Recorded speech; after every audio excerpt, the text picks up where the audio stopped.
Magandang araw po sa inyong lahat. Sa araw po na ito ay mapapakinggan po natin ang kwento ng isang binatang sumubok na kumuha sa isang agimat. Ang 18 taong gulang na si Dolfo ay anak ng isang kapitan. Kaya ang bawat maririnig na masasakit na salita para sa kanyang ama ay tila kutsilyong bumabaon sa kanyang puso. Kaya naman, gagawa siya ng paraan para matulungan ito. Ngunit hindi sinasadyang matutuklasan niya ang lihim na matagal nang itinatago ng kanyang amang si Mang Lucas. Ano ang malaking pagsubok na kakaharapin ng kanyang ama? Magagawa kaya niyang pigilan ang pamiminsala ng mga aswang na bangkilan? Ano ang mahalagang papel na gagampanan ng kapreng si Barok? Sama-sama po nating pakinggan ang buhay at pakikipagsapalaran ng binatang matapang na may ngipin ng kapre. Ngunit bago po ang lahat, mga idol, huwag po ninyong kalimutang mag-subscribe at i-hit ang notification bell sa aking YouTube channel na The Voice Addict at Apong Isaak para sa mas marami pang makapigil hiningang kwentong aswang at katatakutan mula sa mundo ng kababalaghan. Umpisahan na po natin ang kwento. Lucas, pagsabihan mo yung anak mo, ha? Namumuro na sa akin yan. Kapag hindi ako nakapagtigpi sa ugali ng anak mo, makikita niyo mag-ama kung paano ako magalit. Hindi naman po ako nagsimula ng gulo, Chong, eh. Si Raul naman po talaga nagsimula, eh. Sinabi po niyang mahinang klase daw po ang kapitan sa baryong to. Wala daw pong silbi si tatay at dapat daw po kayo naging kapitan at hindi ang tatay ko. Ipinagtanggol ko lang po ang sarili ko dahil pinagtutulungan po nila ako, eh. Bakit mo naman pinatulan? Lintik ka. Ang laki-laki ng katawan mo, Dolpo. Konting suntok mo lang, baka tumilamsik na ang anak ko. May gamit ka pang liabe sa kamao mo. Bira, alak mo talagang patayin ang anak ko si Raul, ano? Aba, baka nakakalimutan mong magpinsang kayo. Hindi pwede sa akin ang katapangan mo dahil sinasabi ko sa'yo, huwag mong sagarin ang pasensya ko. Baka hindi kita matansya. Wala naman pong palaging mali sa inyo kundi ako, eh. Kinakampihan niyo po ang anak niyo kahit mali ng ginagawa niya. Kaya siguro lumaki ang ulo niya dahil sa inyo, eh. Bakit po ba palaging ako ang pinagagalitan niyo? Ni minsan, hindi ko po narinig na pinagsabihan niyo yung anak niyo, eh. Natural na ikaw ang pagsabihan ko. Ikaw ang una sumuntok, eh. Kaya ikaw ang pinapagalitan ko dahil ikaw ang panganay sa inyong dalawa. Ikaw ang mas matanda. Kaya dapat marunong kang magpasunod sa kanya ng maayos. Ikaw ang maging ehemplo. Kaya po ba palagi niyo na lang kinakampihan ng anak niyo? Ganun po ba, Chong? Kaya po ba kahit pagsalitaan ng anak niyo ng masakit ang tatay ko, ayos lang po sa inyo? At dapat pagpasensyaan ko pa rin ang pambabastos ng anak niyo sa tatay ko? Teka! Dolpo, tumigil ka na! Huwag ka na sasagot sa Chong Puroy mo! Makinig ka na lamang sa sinasabi niya. Tay, pati ba naman kayo? Maniniwalang kasalanan ko. Ay naman, ipinagtanggol ko lang kayo dahil alam kong ginagawa niyo naman po ang trabaho niyo, eh, at may silbi kayong kapitan dito sa baryong to. Pero bakit po parang ako pa ang mali? Narinig mo? Narinig mo, ha, Lucas? Narinig mo? Nakita mo na kung anong ugaling meron ng anak mo. Bastos na ang anak mo, Lucas. Hindi na marunong gumalang sa mga nakatatanda sa kanya. Paano? Dahil palagi na lamang po niyo akong ginagawang mali sa harap ng tatay ko. Parang sinasabi niyo pong ayos lang na pagsalitaan ni Raul si tatay ng kung ano-ano. Sa palagay niyo po, sino mas bastos sa amin ng anak niyo, Chong? Pati po kayo, hindi na rin kayo marunong rumispeto sa ama ko. Gawain po ba yan ng isang amang nagkasala ang anak? Ang konsintihin ang kanyang maling ginagawa? Hindi po ba kayo ang bastos? Susugod kayo rito para kampihan lang ang anak ninyong barumbado? Isang malakas na suntok ang dumapo sa muka ng may 18 taong gulang na si Dolfo. Nagmula yon sa kamao ng galit na galit niyang ama na si Mang Lucas. Nanginginig ang mga kamay nitong matalim ang tingin sa kanya. Kaya naman, hindi maitago sa boses ni Mang Puroy ang labis na tuwa nang makitang umagos ang dugo sa labi ng binata.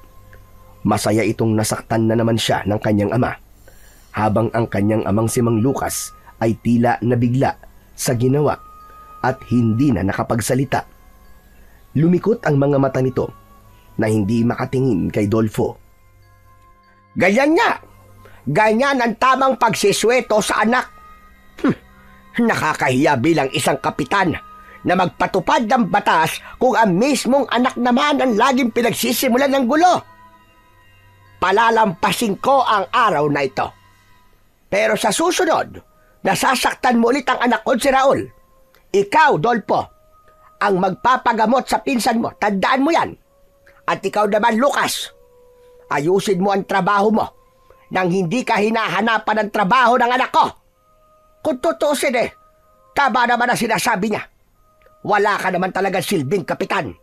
Dapat ako ang nasa katayuan mo para maipakita ko kung paano kung gumanap sa tungkulin.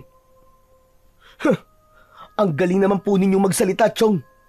Ang pagiging kapatid nga po ninyo kay tatay hindi nyo magampanan ng maayos Pakikialaman pa po ninyo ang trabaho ni tatay. Baka naman, totoo pong naiinggit lang kayo kay tatay dahil siyang nanalong kapitan. Dapat lang naman talaga dahil mabuting kapitan si tatay. Hindi niya itatama ang baluktot na katwiran. Hindi katulad ninyong... Katulad ninyong ano? Sige, sabihin mo, Dolpo, sabihin mo. Gusto mo bang ako na ang bumasag sa mukha mo, ha, Dolpo? Ginagawa po yan. Hindi sinasabi. Hindi po ako natatakot sa inyo, Chong Puroy. Akma na sanang susuntukin ni Mang Puroy si Dolpo nang biglang humarang si Mang Lucas at matapang itong nagsalita habang kaharap ang kapatid. Tama na yan, kuya, tama na! Ako na lang ang magpaparusa sa anak ko. Sapat na ang isang suntok na ginawa ko kanina para malaman niyang nagkamali siya. Ako na ang bahalang humingi ng dispensa sa mga nangyari kay Raul. At pinapangako ko, kuya, na hindi na mauulit. Tay, hindi ako may kasalanan dito. Kaya huwag po kayong humingi ng pasensya sa kanila, tay. Tumigil ka! Mamaya tayo mag-uusap, Dolpo. O sige, ipapaubaya ko sa iyo ang anak mo, Lucas. Pero sa susunod, na malaman ko pang binugbog ni Dolpo si Raul, abay pasensahan talaga tayo. Kalilimutan kong magkapatid tayo. Pati ikaw, masasaktan ka sa akin, tandaan mo yan. Iniwanan muna ng masamang tingin ni Mang Puroy ang nakatayong si Dolpo bago ito tuluyang umalis sa loob ng kanilang bahay. Nahabol na lamang yun ang tingin ni Mang Lucas bago pabuntong hininga na humarap sa kanya. Bakas ang galit sa namumulan nitong pisngi, ngunit hindi siya nagsisisi dahil ipinagtatanggol lamang niya kung ano ang tama. Nakita mo na ang resulta ng katapangan mo, ha, Dolpo? Kaya umiwas ka na lang. Huwag kang palaging sumasali sa gulo. Ilang beses ko ba sinasabi sa iyo yun? Kitang-kita ko po talaga, tay. Kitang-kita ko kung paano kayong naging duwag sa harap ng kapatid nyo. Hindi na nakapagtimpi ng galit si Mang Lucas at muling dumapo sa muka ni Dolfo ang malakas na suntok ng kanyang ama. Bagsak siya sa sahig at naluluwang napatingin sa muka ni Mang Lucas. Dinuro siya nito at kitang-kita niya ang panginginig ng mga daliri nito. Wala ka ng galang sa akin! Bastos ka! Tay, hanggang kailan niyo pa ako sasaktan? Hanggang kailan kayo magiging duwag na ipaglaban ang sarili niyo? Kung kaya niyo pong tiisin ang panlalait nila sa inyo, ako, hindi. Hindi ko po yun matatanggap. Hindi sa lahat ng oras ay paiiralin mo ang tapang mo, Dolpo. Pinagsisisihan kong ibinigay ko sa iyo ang liyabi na yan. Kung alam ko lang nagagamitin mo yan sa katarantaduan, hindi ko na sana ibinigay sa iyo yan. Kahit kailan talaga. Wala ka nang ginawang tama. Di kunin niyo po. Bawiin niyo na ang liyabing binigay niyo sa akin. Kung katarantaduhan lamang po pala sa inyo ang ginagawa kong pagmamalasakit sa inyo. Sana, hindi na lang kayo naging tatay ko. Alam ni Dolpo na sumobra ang salitang nabitiwan niya para sa kanyang ama. Ngunit ang mga salitang yon ay matagal niya nang gustong sabihin kay Mang Lucas upang magising ito sa katotohanan at hindi maging duwag sa harap ng kapatid nito. Sakal na siya sa pang-aalipusta ng mga tao sa kakayahan ng kanyang ama. Bilang isang kapitan ng baryo ng Magus, hindi dapat binabaliwala ng mga tao ang kanyang ama. Pero dahil mahal niya ito, masakit din para sa kanya ang mga salitang binibitiwan ng mga tao para rito. Lalo na kung nanggaling mismo yon sa kapatid nito. Kahit na kailan, ay hindi ko pinagsisiyang naging anak kita. Hindi ko alam na kaya mong ipagpalit ang amang katulad ko sa walang kwentang pride mo. Ano man sa'yo, kung mahina ako o duwag ako, ang mahalaga, maraming buhay ang naisasalba ko at kabilang ka ron. Ikaw lamang ang inaalala ko, anak, dahil ayoko mapahama ka. Anak kita eh. Pero kung masama sa'yo ginagawa ko, pwede ka namang umalis sa pamamahay ko. Bukas ang pinto! Parang may libo-libong kutsilyo ang sumaksak bigla sa dibdib ni Dolfo nang marinig ang sinabing yun ni Mang Lucas. Nangangahulugan yun ng pagpapalayas nito sa kanilang bahay. Kaya naman, wala na siyang nagawa kundi ang umalis sa harapan nito at pumunta sa kagubatan, sa lugar kung saan madalas niyang pagtambayan kapag masama ang kanyang loob. Ni konting salita ay wala na siyang binitiwan para sa kanyang ama dahil ayaw niya nang dagdagan pa ang sakit ng salitang binitiwan niya para rito. Alam niyang nasaktan niya si Man Lucas at kasalanan yun ng mag-amang Raul at Mang Puroy. Tumambay si Dolpo sa ilalim ng puno at doon niya balak magpalipas ng gabi. Pagkalipas ng ilang oras ay napansin ni Dolpo na madilim na ang paligid. Akma na sanang tatayo siya nang mahagip ng kanyang paningin ang isang grupo ng tanod na may dala ng mga sulo.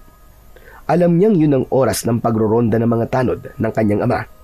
Ngunit parang bigla siyang nagtaka kung bakit sa gubat na yon unang nagpunta ang mga ito.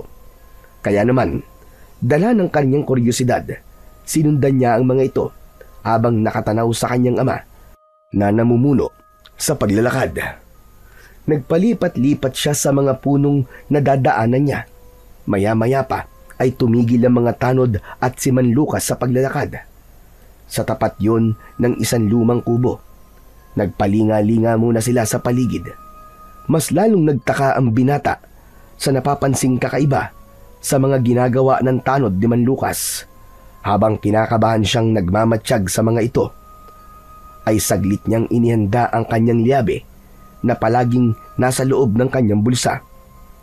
Ang liyabe ay isang sandatang isinusuot sa 4 na daliri ng kamay na ginagamit sa pagsuntok. Balot ito ng matibay na bakal na kayang bumasag ng buto sa muka o bumasag ng matitigas na bagay, lalo na kapag malakas ang kamao ng gagamit nito. Muling ibinalik ni Dolpo ang kanyang atensyon sa mga tanod. Ano kaya ang ginagawa nila sa kubo na gawa sa anahaw at kawayan? Mukhang madalas silang pumupunta sa lugar na yun ah. Hindi kaya may kakaibang ginagawa sila sa loob ng kubo? Teka, kailangan kong malaman. Dapat makalapit ako dun sa dingding ng bahay. Magaan ang hakbang ng mga paa ni Dolfo nang lumapit siya sa kinaroroonan ng kubong hinintuan ng mga tanod ng kanyang ama. Panghuling pumasok sa pinto si Man Lucas na luminga muna sa paligid bago tuluyang pumasok sa loob ng kubo.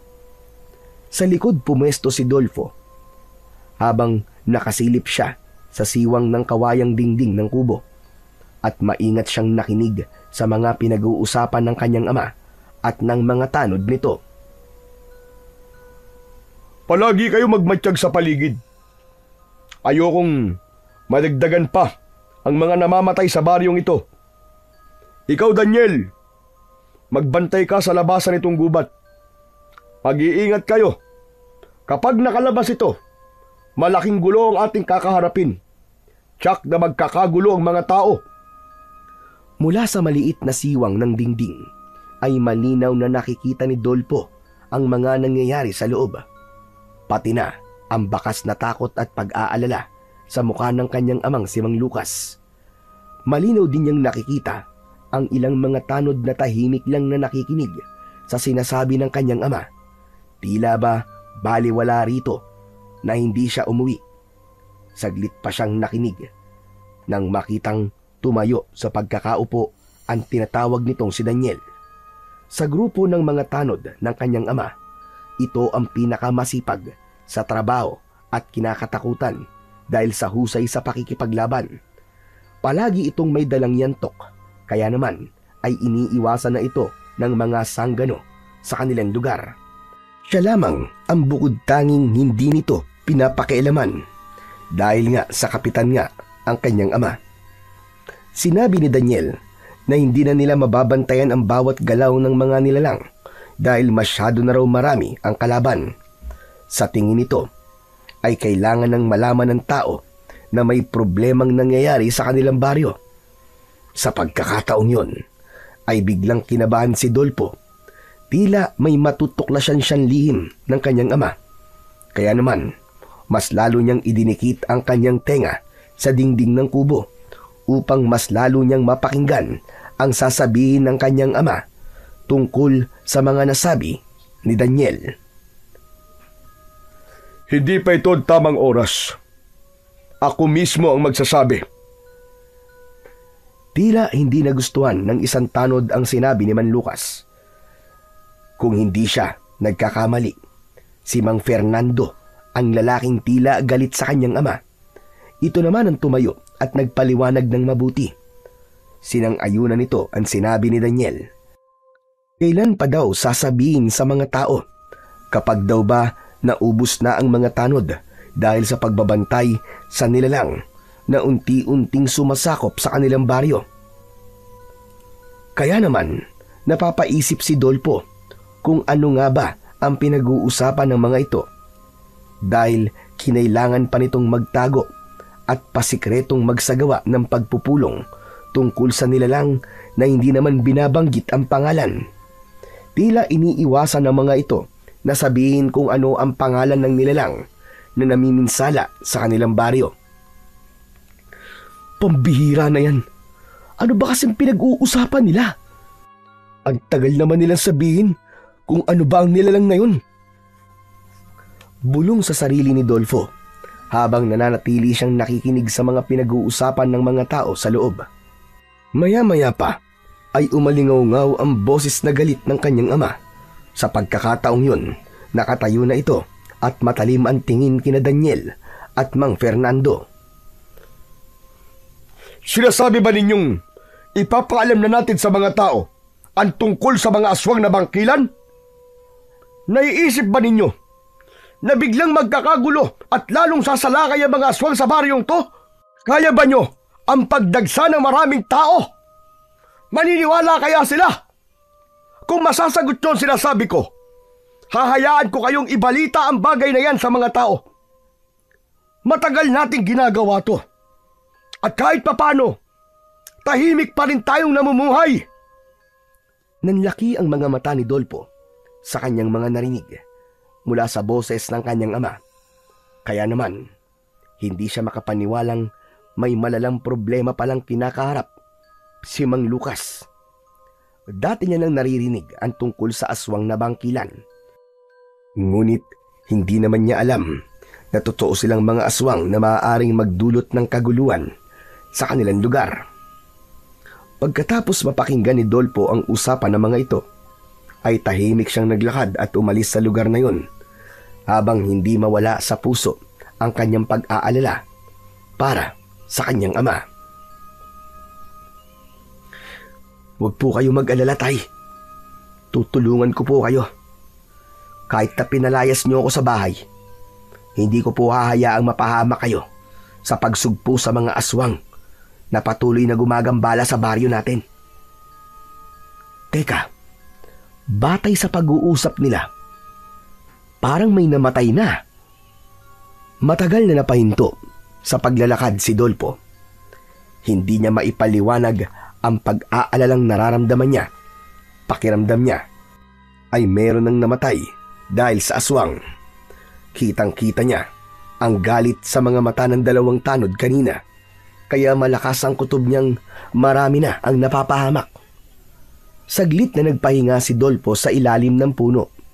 Dito niya balak magpalipas ng gabi. Pagkalipas ng ilang minuto ay napabalikwas ng bangon si Dolpo dahil sa malakas na pagsigaw ng boses ng isang lalaki. Bumangon si Dolpo mula sa pagkakahiga niya sa ugat ng puno. Inilinga niya ang paningin sa paligid, ngunit wala naman siyang nakikitang nilalang. Muling naulit ang sigaw. Kaya't tumayo na si Dolpo at tinignan ang bahagi ng kakahuyang pinagmumulan ng ingay. Malalaki ang hakbang ng kanyang paa na nilapitan niya ang pinanggagalingan ng ingay.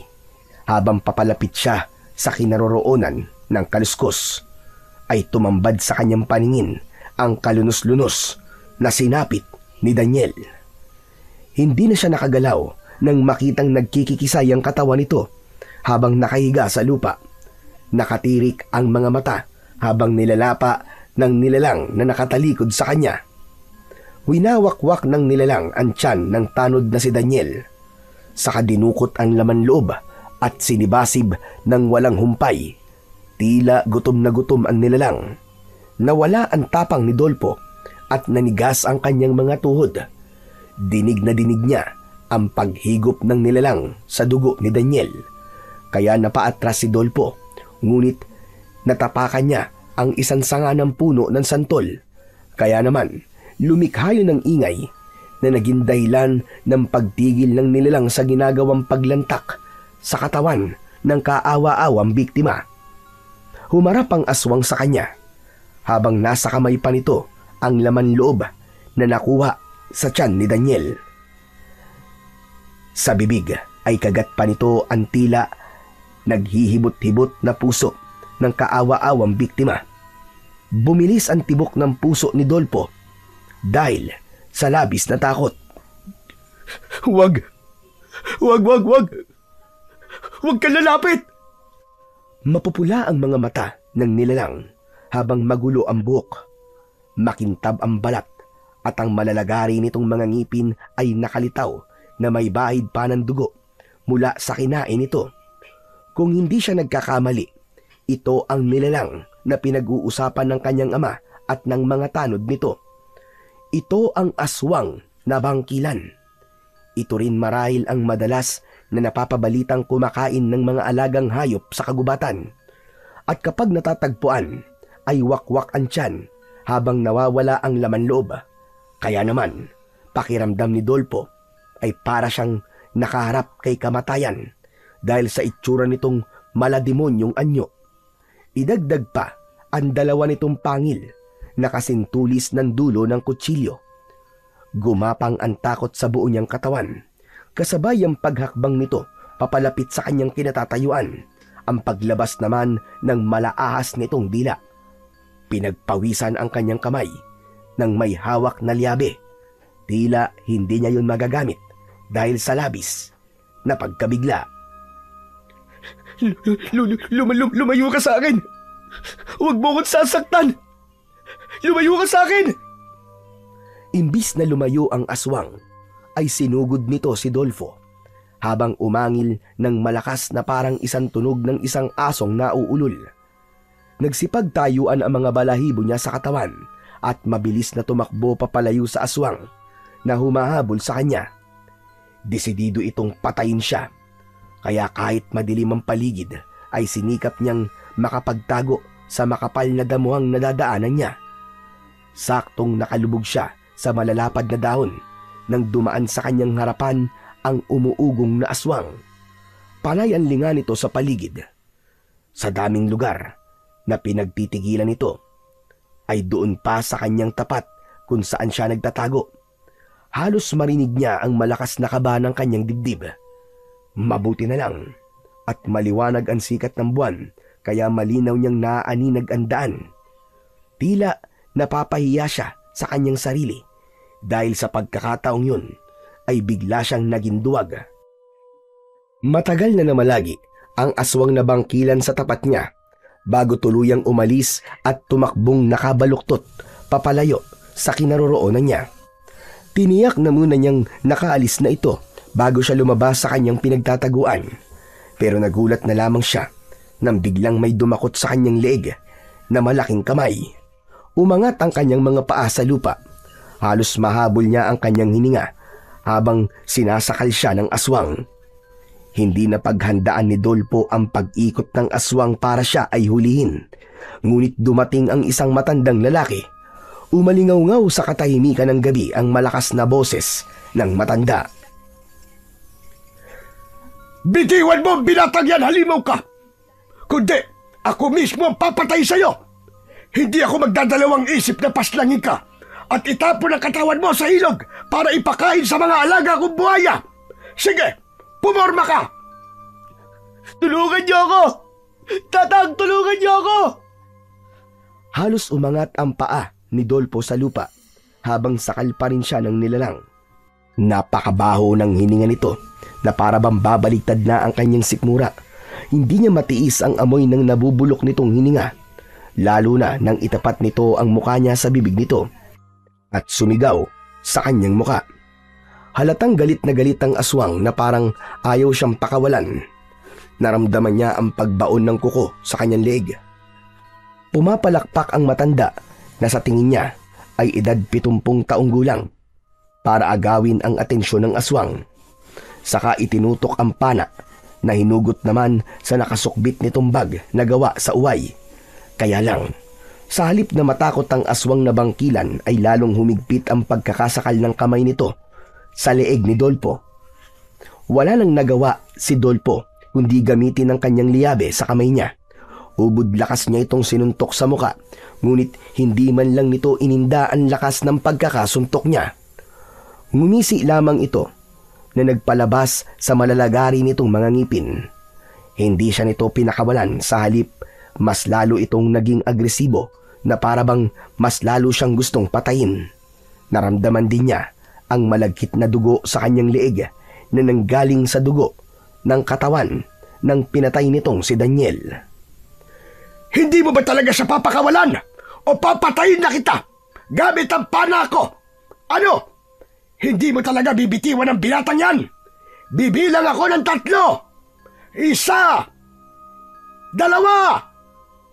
Saka lang naramdaman ni Dolpo ang unti-unting pagluwag ng kamay nito sa kanyang leeg. Nakatingin siya sa matanda na may mahabang puting buhok, maging ang malapad na pabilog nitong kwintas na nakasabit sa leeg nito ay parang isa tong mandirigma sa kanyang paningin. Lumiwanag ang kwintas nang tamaan nito ng liwanag ng sikat ng buwan. Tila may nakita ang aswang na bangkilan at nagpabaluktot ito na parang pinoprotektahan ang dibdib, kahit wala naman siyang nakikitang kwintas o sugat doon. Bakas sa mukha ng aswang ang sakit at pag-aalala habang nararamdaman ang presensya ng matanda. Hindi ito sumugod sa kinaroroonan ng matanda dahil sa pagbitiw nito ng pana ay tumusok na yun sa balikat ng aswang. Nabitiwan ng aswang ang leeg ni Dolfo, kaya naman bigla itong kumaripas ng takbo at nadala pa ang palaso habang nakabaon sa balikat ng aswang. Kasunod din ng pagbagsak sa lupa ni Dolfo habang habol ang sariling hininga. Ipinakita ng matanda kung paano nitong hinipan ang dulo ng pana para sabihing hindi ito magmimintis sa pag-atake. Iyo, ayos ka lang ba? Kaya mo ba tumayo? Halika at sumama ka sa akin. Salamat po sa pagliligtas niyo po sa buhay ko. Sino po ba kayo, Tatang? Hindi mo ako kilala sa kabila ng kasikatan ko sa baryong ito. Abay, pambihira ka. Ako si Lolo Gordon, isang antingero, manunugis ng aswang. Pero dati yun. Ngayon naman ay dakilang tagapagbantay na lamang ng gubat. nagtitinda ng mga anting-anting o agimat. Yun nga lang, ang pinagkakakitaan ko ngayon. Halika, kailangan nating magmadali. Alam kong magtatawag ng kasama ang halimaw na yon para bumalik at muling umatake sa atin. Teka, hindi niyo po ba tatanungin kung ano pong pangalan ko? Ako po si Dolpo. Tatay ko po si Kapitan Lucas. Alam ko rin ang lahat tungkol sa kanya. Pati na ang lihim sa pagtatago niya sa totoong nangyayari sa baryo nyo. Halika na, sumama ka na sa akin. Tignan mo kung ano ang ginawa ng iyong ama sa katawan ng napatay niyang mga aswang na bangkilan. Ano man ang matutuklasan mo, sana hindi magbago ang paghangang nararamdaman mo sa iyong ama. Halika na. Teka, ano po bang ibig niyong sabihin, Lolo Gordon? Basta't sumama ka sa akin. Gusto kong makita mo ang buong katotohanan. Tutol ako sa ginawa ng tatay mo dahil ang mapapahamak lamang sa ginagawa niya ay ang mga taong nasasakupan niya. Papangit ang tingin ng mga tao sa kanya. Kaya naman, habang maaga pa, ay pigilan natin siya. Kahit masakit ang katawan ni Dolpo, ay sumama siya sa matanda. Ilang minuto ang kanilang ginugol sa paglalakad para balikan ang kinaroroonan ng katawan ni Daniel. Nagtago sila sa makapal na halaman na malapit sa katawan ni Daniel. Hindi nagtagal ay nakita ni Dolpo at Lolo Gordon ang pagdating ng pangkat ng kanyang ama kasama ang mga tanod nito. Malungkot ang mga itong nakatingin sa walang buhay na si Daniel. Si Mang Fernando naman, na hindi nakapagpigil sa nangyayari, ay muntik masuntok si Man Lucas. Sinisisi nito ang kanyang ama sa pagkamatay ng kaibigan nito. Lalabas sana sa pinagtataguan si Dolpo, subalit naramdaman niya ang kamay ni Lolo Gordon para siya ay pigilan. Nang sulyapan niya ito, ay umiling ito ng sunod-sunod habang nakasilip pa rin ito sa siwang ng halaman. Kung lalabas ka, malalaman ng tatay mo na nakikita mo ang kanilang ginagawa. Hintayin nating malaman kung saan nila dinadala ang bangkay ng tanod niya. Mali ang ginagawa ni Lucas, Dolfo. Dahil kapag nalaman ito ng mga tao, walang ibang maiipit sa mga nangyayari kundi siya. Sinisira niya ang kanyang pagkatao at mawawala ang tiwala sa kanya ng mga nasasakupan niya. Sigurado yun. Sigurado po akong may malalim po na dahilan kung bakit po ginagawa ni tatay ito. Matagal na po ba niyong alam ang ginagawa po ng ama ko? Oo naman. At dahil sa ginagawa niya, patuloy lamang na lumalaki ang gulo. Nagiging malaya ang mga aswang sa kanilang pamiminsala. Hanggang sa tuluyang makakapagparami ang mga ito ng alagad sa pamamagitan ng pagsasali ng perlas ng pagkaaswang. May magagawa po ba ako para matulungan po si tatay at mapigilan siya sa kanyang mga ginagawa? Oo, subalit kahit nagtitinda ako ng mga agimat, ang agibat na ibibigay ko sa iyo ay ikaw mismo ang kukuha. Malaki ang maitutulong ng kapangyarihan ng agimat para matalo ang pinuno ng mga aswang na bangkilan na lalaki. Ano po? Bangkilan na lalaki? Oo, tama. Bangkilan na lalaki ang tawag sa aswang pumapatay sa mga tao. Karaniwang bangkilan ay mga babae. Magagandang muka. Ngunit sa pagkakataong ito, lalaking may kakayahan lamang na magpalit ng anyo sa gabi ang nilalang na kalaban natin. Sila ay may kakayahan ding maglipat ng pagiging aswang sa pamamagitan ng kanilang mutya. Mga pangkaraniwang aswang lamang sila. Ngunit sobrang mapanganib. Magsasalita pa sana si Dolpo para tanungin si Lolo Gordon. Ngunit napansin na nilang binuhat ng mga tanod ang katawan ni Daniel. Kaya naman, sumunod sila rito para malaman nila kung saan dadalhin ang katawan ni Daniel. Pagkalipas ng ilang minuto, ay tumigil ang mga ito sa pintuan ng kuweba na may masukal na labas. Malumot ang bato at maraming nakalaylay na damong ligaw. Si Mang Lucas pa ang naghawi ng mga damo bago tuluyang pumasok sa loob. Naghintay ng matagal ang dalawa sa labas ng kuweba, kaya't nagkaroon ng pagkakataon si Dolpo na magtanong sa matanda tungkol sa sinasabi nitong agimat. Lolo Gordon, paano po ako magkakaroon ng agimat na sinasabi niyong tatalo po sa mga aswang na bangkilan? Sa pusod ng kagubatan, may makikita kang pinakamalaking puno ng balete. Ang pinakamatandang puno sa baryo ng Magos. Ito rin ang tirahan ng isang kapre na madalas na nagpapakita sa mga tao kapag may naliligaw sa kanyang teritoryo. Lalong-lalo na sa mga mangangasong gumagambala sa katahimikan ng mga hayop na namumuhay sa gubat. Sila ang mga nilalang na nagbabantay sa kalikasan sa ilalim ng utos ng mga diwatang may dugong maharlikha. Pambihira naman kayo, Lolo Gordon.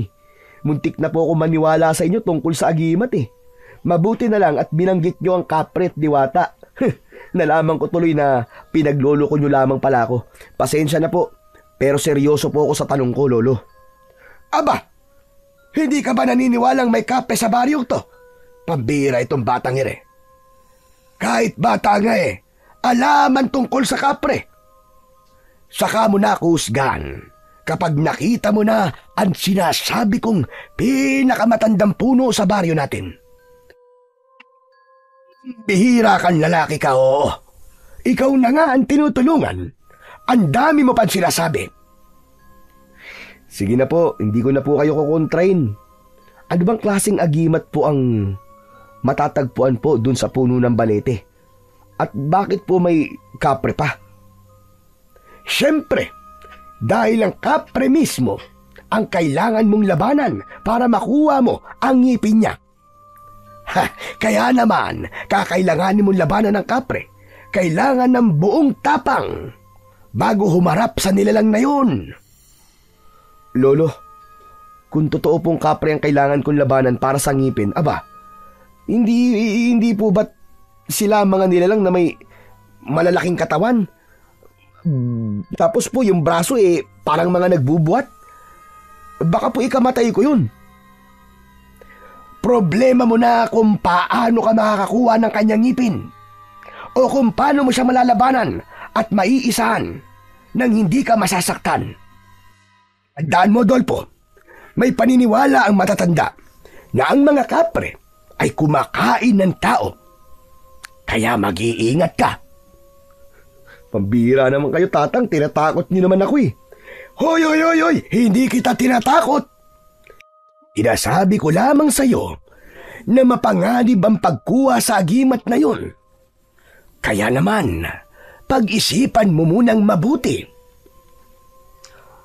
Pasensya na, Lolo Gordon. Pero hindi ko po alam kung totoo sinasabi niyo . Hindi ko po magagawang labanan po ang kapre.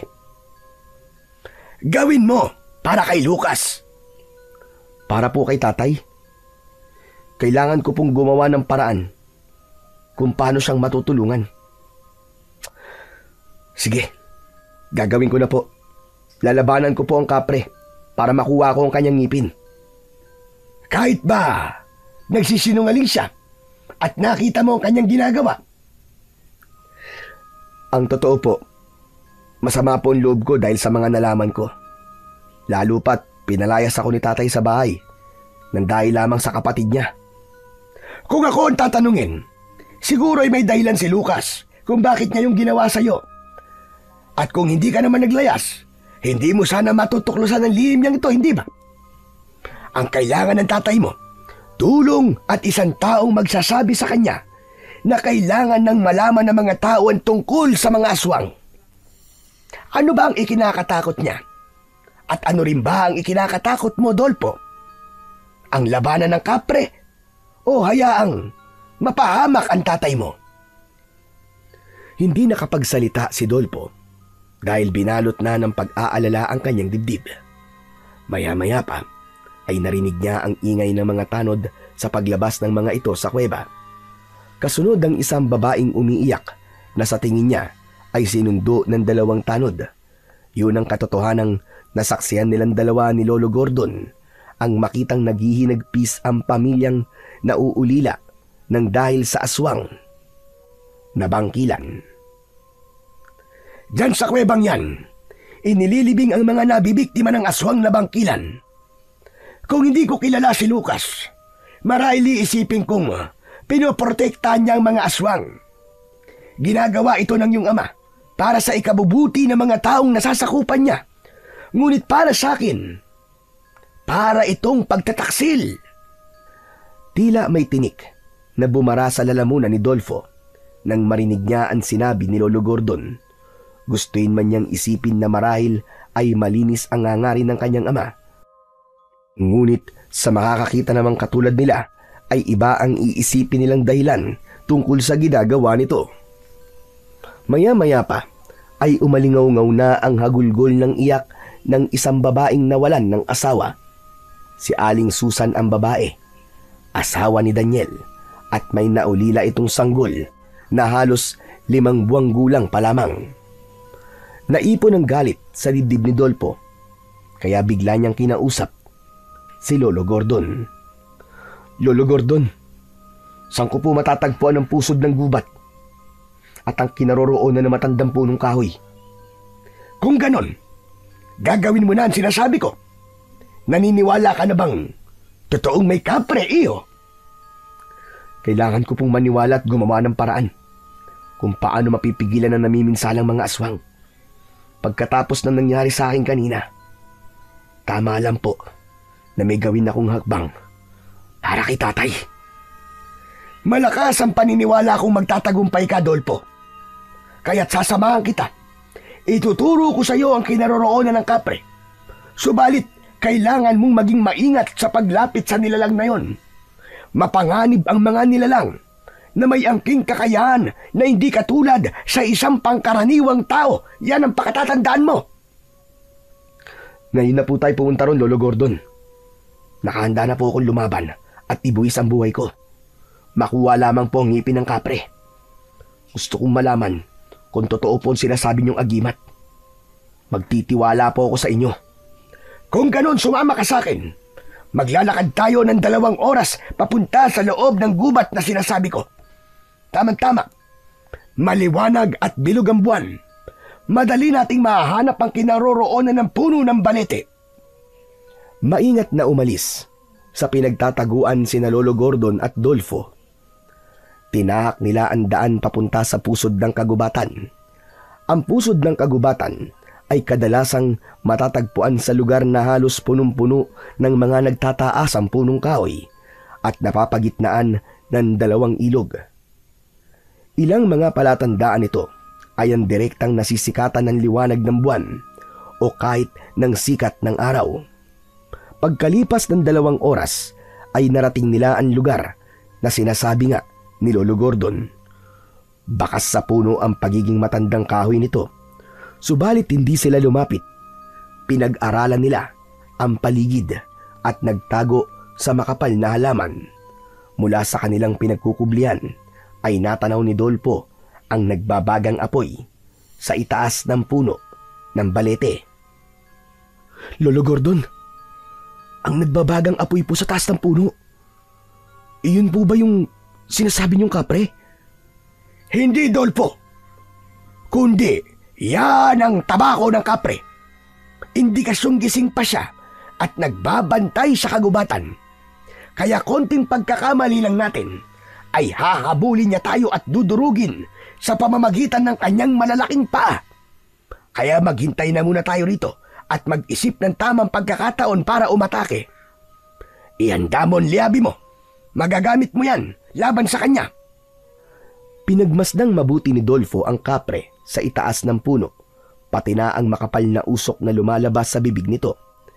Biglang gumalaw ang malaking anino at sa tulong ng liwanag ng buwan, nakita ni Dolfo ang itsura ng nilalang. Matangkad, maitim, ang balat na animoy inukit mula sa usok ng siga. At may mga mata na naglalagablab na parabang bolang apoy. Ang katawan ay kasing laki ng kalabaw o mas malaki pa. Ngunit may kilos na mabagal at maingat. Tila ayaw gambalain ang mga nilalang sa kanyang paligid. Sa bibig ng kapre ay nakasupalpal ang malaking tabako, habang ang sindi ng sigarilyo ay umuusok ng mahinahon Bumundol ang kaba sa dibdib ni Dolpo habang pinagmamasdan niya ang itsura ng kapre. Anak ng 7 kagaw, Lolo Gordon. Hindi ako makapaniwala. Totoo pala ang kapre. Saka baka mamaya dito na ako mamatay. Kaya nga sinasabi kong ang agimat na ngipin ng kapre ay para lamang sa lalaking may matitibay na loob. Handang mamatay para sa agimat. Kailangan mong maging matapang. Huwag kang magpapakita ng takot sa kanya, Dolpo. Magpakatatag ka. Pero kakayanin ko ba talagang makuha ang ngipin niya? Diyos ko, parang kasya-kasya naman ako sa bibig ng kapre na yan eh. Isang lunok lang sa akin yan eh. Magsasalita pa sana si Dolpo nang biglang umalingaw-ngaw ang malakas na boses ng kapre sa katahimikan ng gabi. Nagpalinga-linga ito sa paligid at bumaba sa kinauupuan sanga. Humapay ang puno at may ilang mga daon ang nahulog sa lupa. Sino yan? Magpakita ka. Alam kong may taong nakamasid sa akin. Magkakasunod na paglunok ng laway ang ginawa ni Dolfo habang nakatingin siya sa nagsisisigaw na kapre. Nanginginig ang kanyang kamay habang hindi inaalis ang paningin sa muka ng nakakatakot na nilalang. Anak ng... Paano na? Naririnig niya tayo, Lolo Gordon. Kaya tumahimik ka. Diyos ko, dapat pala hindi na kita sinamahan dito. Pabulong na saad ni Lolo Gordon kay Dolpo habang hindi na rin ito mapakali sa pinagtataguang halaman. Maya-maya pa ay biglang tumahimik ang kapre at nakatanaw sa malayo. Ilang saglit pa silang naghintay sa lugar na yon habang nagtatago pa rin sa makapal na halaman. Pagkaraan ng ilang minuto ay nagulat sina Lolo Gordon at Dolfo nang biglang umatake ang aswang na bangkilan sa kinatatayuan ng kapre. Dala marahil ng labis na gutom kaya diretso itong umatake sa kapre. Ngunit naging maagap naman ang kapre sa pag-iwas sa pagsugod ng aswang. Pagkakataon mo na, Dolpo! Gawin mo na ang plano para makuha ang ngipin! Pero may kalaban po siyang aswang na bangkilan eh. Magsasalita pa sana si Dolpo nang makita niyang nabihag kagad ng kapre ang aswang na bangkilan. Itinapon nito ang tabako at doon papapunta sa kanilang pinagtataguan. Umalingaw-ngaw ang malakas na sigaw ng kapre habang hawak sa bewang at ulo ang aswang na bangkilan. Nagpupumiglas ang aswang sa pagkakahawak ng kapre. Ako, Barok! Walang sino man makakatalo akin! Kaya alam ko, may nakamasid sa ginagawa ko. Pagmasdan nyo ang gagawin ko sa aswang, hindi ako makakapayag na may manggugulo sa teritoryo ko! Ako, Barok! Ubod lakas na pinutol ng kapre ang katawan ng aswang na bangkilan. Nanlalaki ang mga mata ni Dolpo nang tumingala ang kapre at buong-buo na nilunok ang katawan ng aswang. Kumalat ang dugo ng aswang sa lupa at sinaid yun ng kapre na sumigaw pa habang may garalgal ang boses. Nagmistulang higante sa paningin ng binata ang kapre. Kaya naman, tila nagdadalawang isip na siyang lumaban sa kapre na yon. Nararamdaman nga ng kapre na may presensya ng aswang at tao sa kanyang paligid. Kaya kinakausap niya tayo kahit hindi niya alam kung nasan tayo nagtatago. Sige na, Dolpo, ipakita mong matapang ka at hindi ka natatakot sa kapre niyan. Hindi nakagalaw si Dolpo nang itulak siya bigla ni Lolo Gordon sa harap ng kapre na si Barok. Natigilan ito sa ginagawa nang makita ang binata kasabay ng malakas na paghalakhak nito ng tawa. Tila nabingi si Dolpo sa lakas ng boses ng kapre. Ikaw pala ang nilalang na naaamoy ko na nagtatago sa halaman. Hindi mo alam na kanina pa kita nakikita dahil sa kasama mong matanda. Nagtatago kayo Pero ang kanyang danit, nakikita ko. Ha ha ha ha, mga tanga! Tumigil ka! Hindi ako nakikipagbiruan sa'yo! Ang ngipin mo lang ang kailangan ko, kapre! Kaya ibigay mo na sa akin! Anong sabi mo? Ngipin ko kailangan mo? Ha? Nagpapatawa ka ba, binata? Ano na lamang ang gagamitin ko na pamputol sa tabako ko? Kalokohan! Parang gusto kong tumikim ng katawan ng tao ngayon. Hindi ako natatakot sa'yo at gagawin ko ang lahat para makuha ang ngipin mo! Lalabanan kita! Gagawin ko rin ang lahat para hindi ka magtagumpay sa gagawin mo. Nananahimik ako rito. Pagkatapos ay guguluhin mo ko para lang sa pesteng ngipin ko. Sige, labanan mo ko, bubuit. Naramdaman ni Dolpo ang pagbato sa kanya ni Lolo Gordon ng hawak nitong sanga at itinuro ang kanyang kamao na may nakasuot na liyabe. Yun ang gagamitin ni Dolpo laban sa kapre. Pero hindi naman niya alam kung iindahin ng kapre ang kanyang suntok. Ano? Natigilan ka bigla, binata. Ilabas mo ang tapang mo. Labanan mo ko. Maglaban na tayong dalawa. Hindi kita uurungan! Malaki ka lang. Pero ako, mabilis ang kilos ko. Magagawa kong iwasan ang bawat pag-atake mo. At hindi ka makakahabol sa akin. Wala kang silbing nilalang.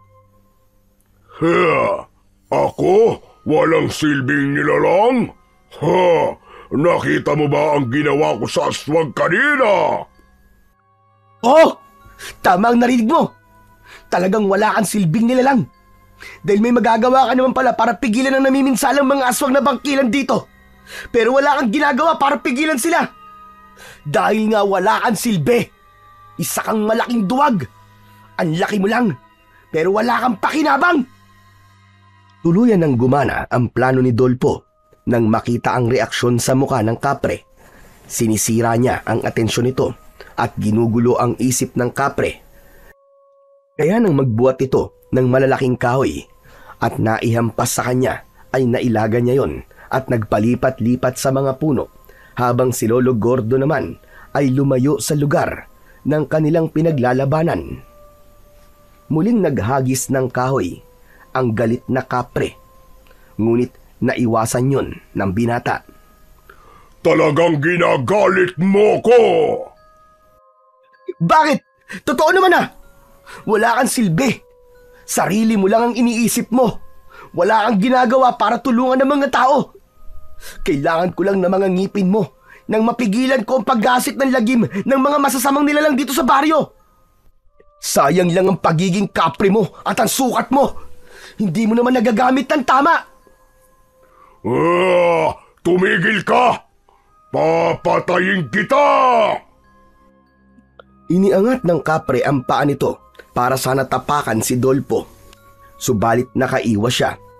Kailangan niyang patamaan ng muka ng kalaban para makuha niya ang ngipin. Buong tapang niyang sinalubong ang kapre at umakyat siya sa puno. Kasabay ng pagtalo ni Dolpo ang pagsuntok niya sa bibig ng kapre gamit ang kanyang liyabe. Umangil sa sakit ang kapre at nahawakan nito ang panga. Hindi ako magtitimpi sa'yo. Ako naman ang aatake at dudurugin kita. Iwinasiwas ng kapre ang kamay nito at muntik tamaan sa katawan si Dolpo. Mabuti na lang at nakatambling siyang paiwas dito. Nagamit niya tuloy ang madalas na pagkakasangkot niya sa gulo. Kaya naman, humusay siya pagdating sa pag-ilag sa bawat pag-atake ng kapre sa kanya. Ilang suntok ang pinakawalan ng kapre para patamaan si Dolpo. Kaya sa muling pag-iwas niya, isang malakas na suntok ang pinakawalan niya sa bibig ng kapre. Kitang-kita ni Dolfo na sumabog ang dugo ng kapre sa lupa at hindi siya maaaring magkamali.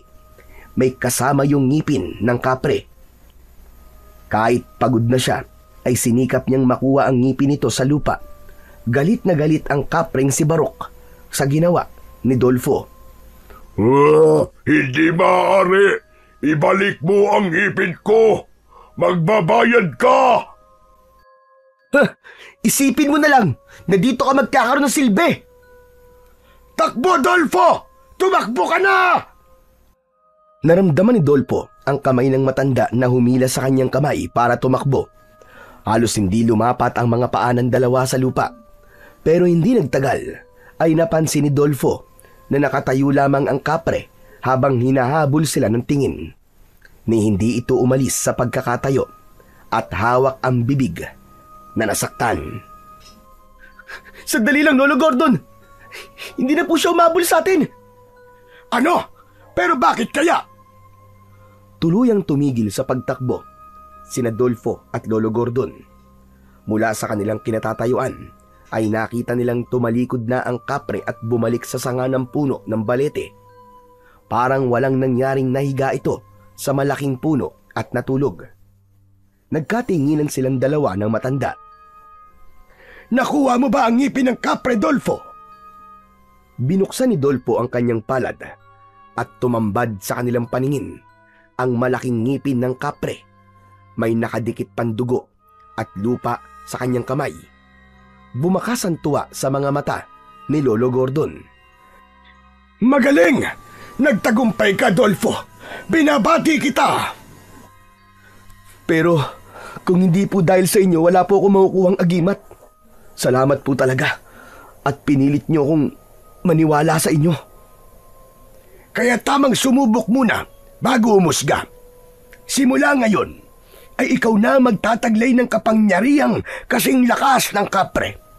Kailangan mo lang gawing kwintas yan upang palagi mong madadala. Halika, sumama ka na muna sa akin sa bahay ko. Naku, pasensya na po, Lolo Gordon. May kailangan pa po kasi akong gawin eh. Kaya ko naman po itong gawing kwintas. Ihatid ko na lamang po kayo sa bahay nyo. Nako, wag na, Adolfo. Sige na, gawin mo na muna ang naiisip mong gagawin. Alam kong mahalaga yan. Teka, talaga po bang hindi nyo na kailangan po na ihatid kayo? Oo naman. Nakalimutan mo na bang may pana akong dala at kaya kong ipagtanggol ang sarili ko? Pero kanina po, hindi nyo rin nagamit ang sandata nyo. Kagaya ko po natakot din po kayo sa kapre. Pasensya ka na sa ginawa ko kanina. Alam ko naman kasing magtatagumpay ka eh. Mag-iingat ka, Dolfo. Sa gitna ng kagubatan na malapit sa kanilang bahay, naghiwalay ng tinaak na daan sina Lolo Gordon at Dolfo. Papunta sa kanilang bahay. Habang naglalakad, ay isinilid sa bulsa ni Dolfo ang hawak niyang liyabe kasama ang kanyang agimat na ngipin ng kapre. Hindi mawala sa isip niya ang muka ng kanyang amang si Mang Lucas. Kung paano niya ito haharapin at kakausapin. Baka hindi niya mapigilan ang kanyang sarili at makapagsalita na naman siya ng masakit dito. Maya-maya pa ay natanaw niya ang kanyang amang naghihintay sa pintuan ng kanilang bahay. Katabi nito, si Aling Merced na kanyang ina. Tila pinipigilan ng kanyang ina na pagalitan siya ni Mang Lucas. Ngunit hindi pa rin ito nakapagpigil at bago pa man tuluyang makapasok ng bahay ay nasuntok na naman siya ng kanyang ama sa kanyang muka.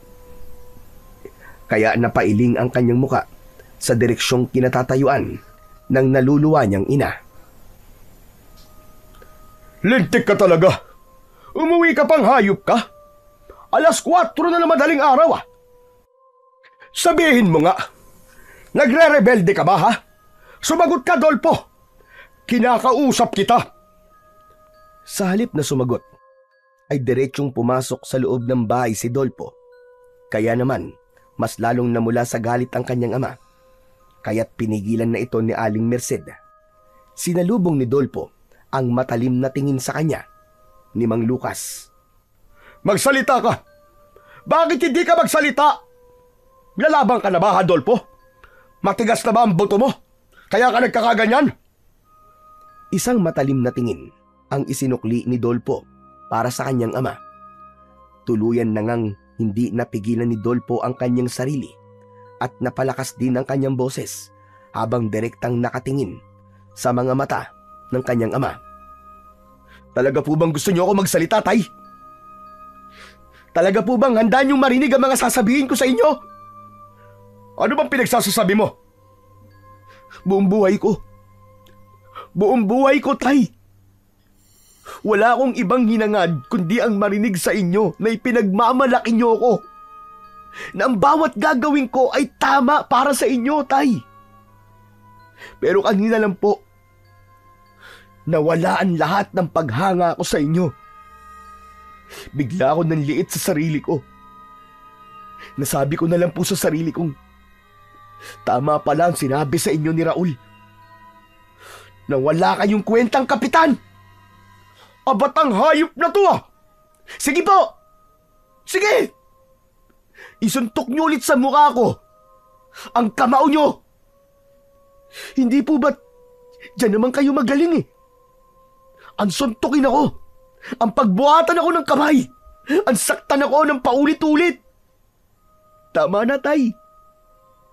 Tama na. Hindi niyo dapat ginagamit ang tapang niyo sa akin.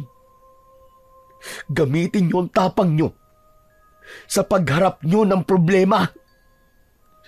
Huwag kayong magtago. Harapin niyo ang problema, Tay. Ano bang ibig mo sabihin, Adolfo? Ano bang ibig mo sabihin sa nawala ang paghanga mo sa akin? Sabihin mo nga!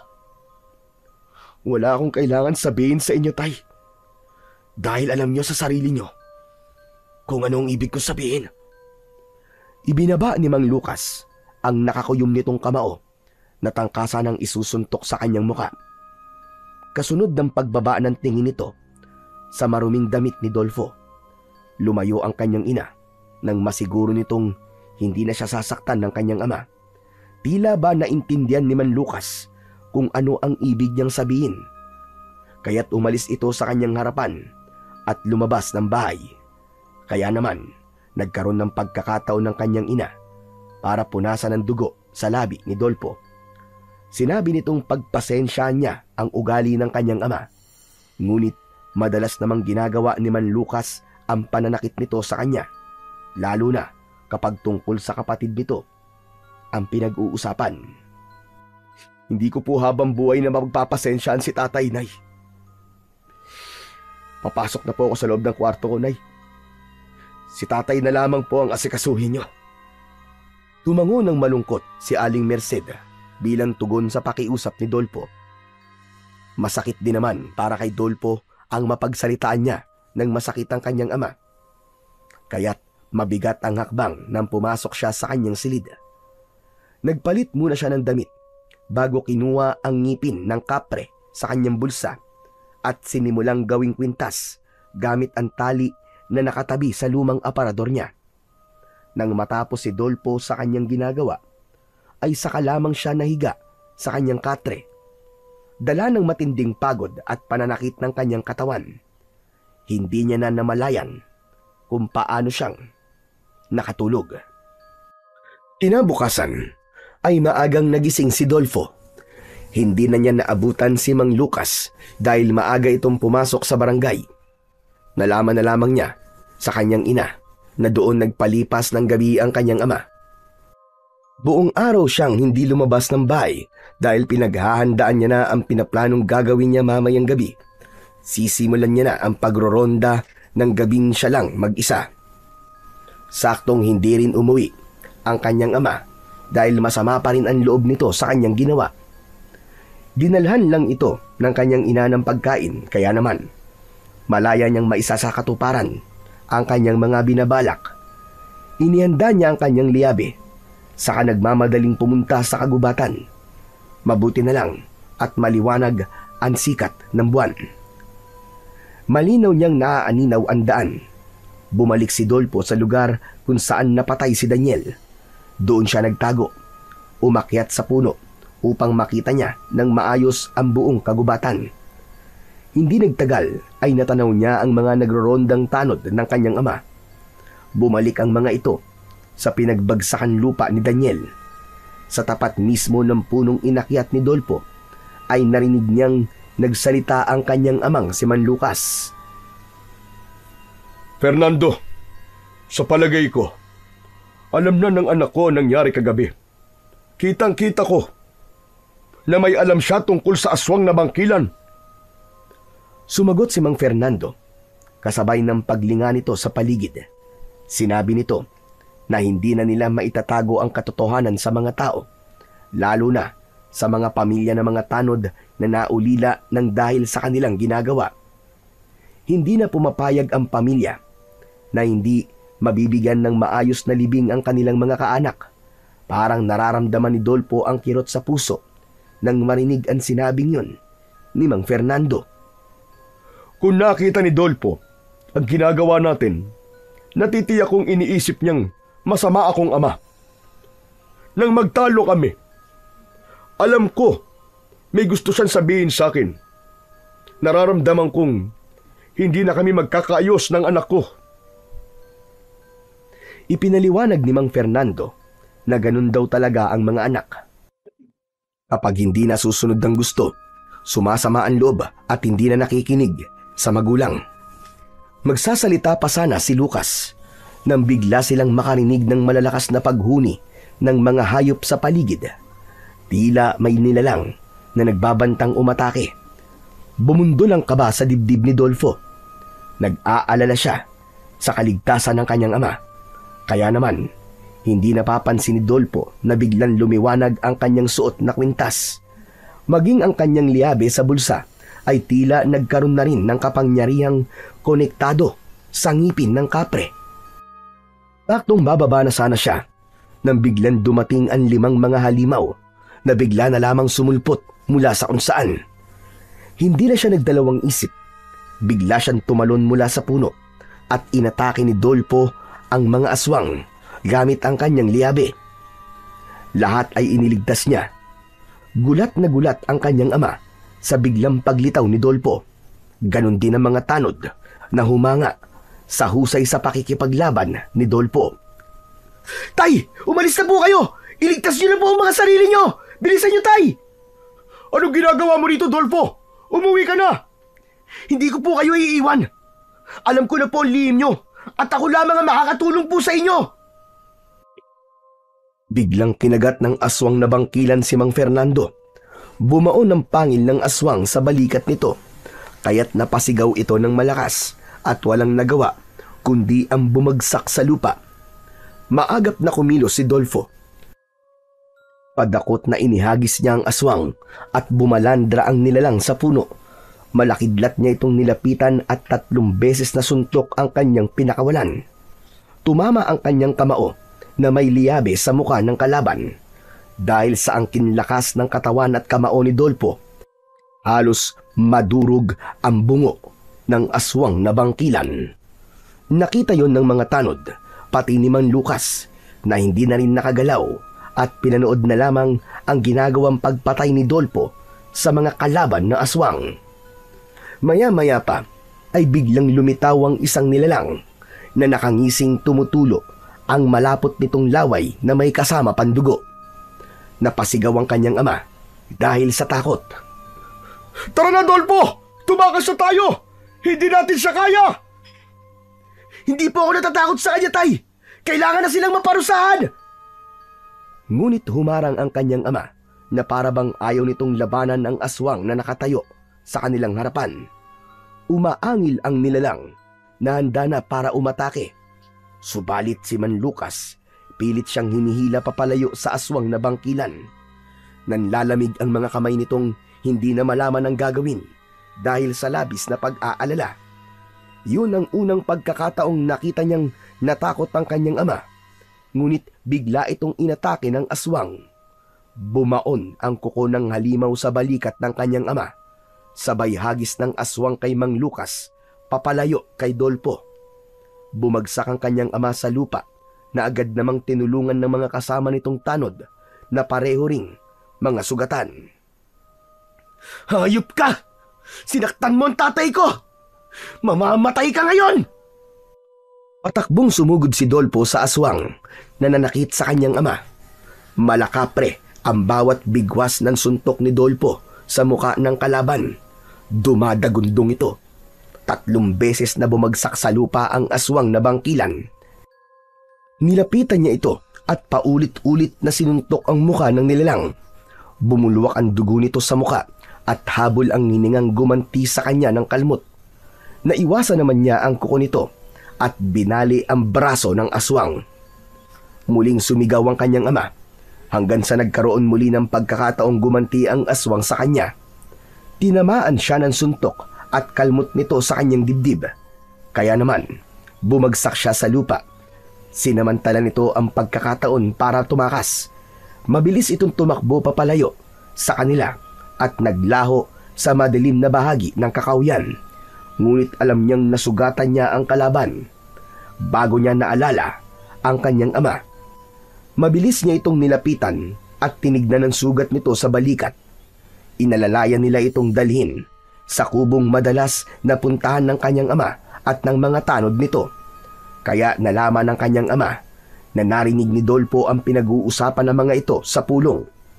Ang hindi maintindihan ng binata kung bakit parang takot ang kanyang ama na masaktan ng aswang na nakalaban niya kanina.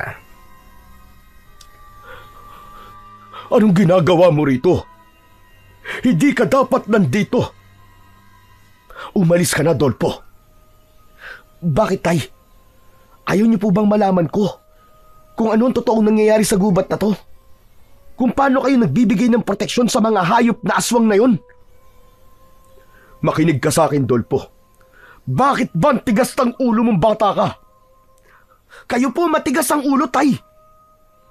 Inilalagay niyo ang buhay niyo sa panganib para itago ang katotohanan sa mga tao. Tay, iisipin ko po na mas kinakampihan niyo ang aswang kesa sa mga taong nagtitiwala sa inyo at nasasakupan niyo. Ang totoo, dahil sa ginagawa niyo, wala talaga po kayong pakialam sa mga buhay ng pinagsisilbihan niyo. Magtatalo pa sana sina Dolpo at Manlukas nang dumaing na ang kanyang ama ng sakit. Namimilipit ito habang hawak ang sugat sa balikat. Kaya naman, nagkagulo ang mga tanod sa paghahanda ng maigagamot sa kanyang ama. Si Dolpo na lang ang umalalay kay Mang Lucas.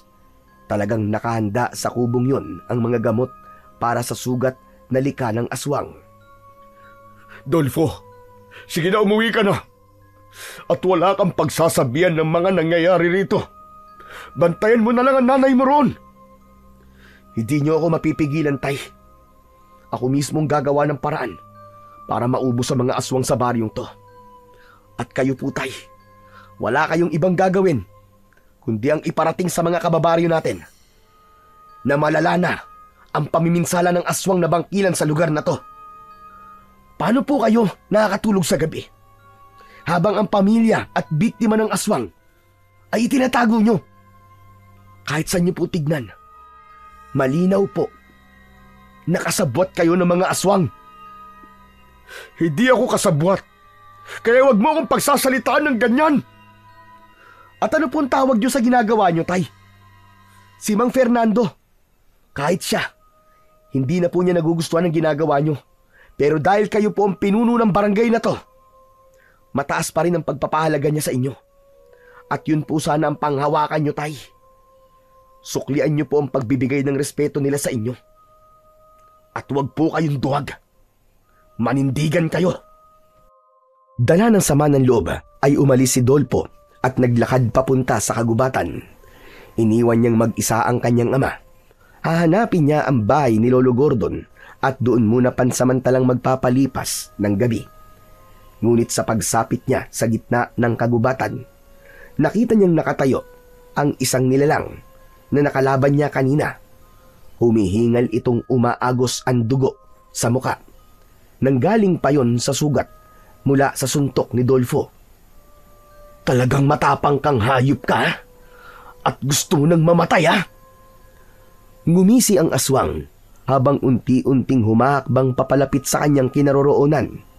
Bumangis ang anyo nito na tila ba nag-aapoy sa galit. Bigla itong umatake kay Dolpo habang mabangis na umaangil. Iwinasiwas nito ang kamay gamit ang kukong mahaba. Saka naman umatake ng ganti si Dolpo gamit ang kanyang liabe. Sa pagtalon niya ng mataas, tinamaan niya ito ng suntok sa muka. Kitang-kita ng aswang ang malakas na liwanag sa kamao ni Dolfo.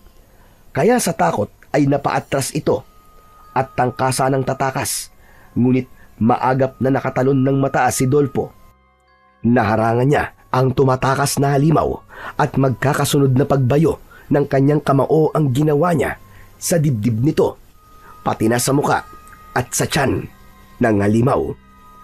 Bumagsak ito sa lupa habang nangihina, umaangil dahil sa labis na sakit.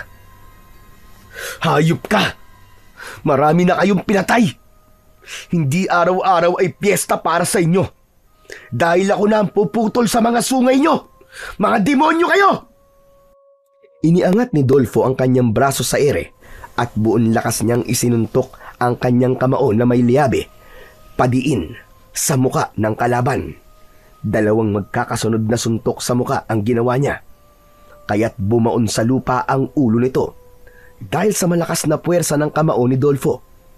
Kasunod ng pagkikisay ng katawan ng aswang na bangkilan, hanggang sa malusaw ito ng liwanag na nanggagaling sa kanyang kamao. Nang mawala sa kanyang paningin ang nilalang, sa kanya ipinagpatuloy ang kanyang paglalakad papunta sa kanilang bahay. Hindi na niya itinuloy ang pagpunta sa bahay ni Lolo Gordon.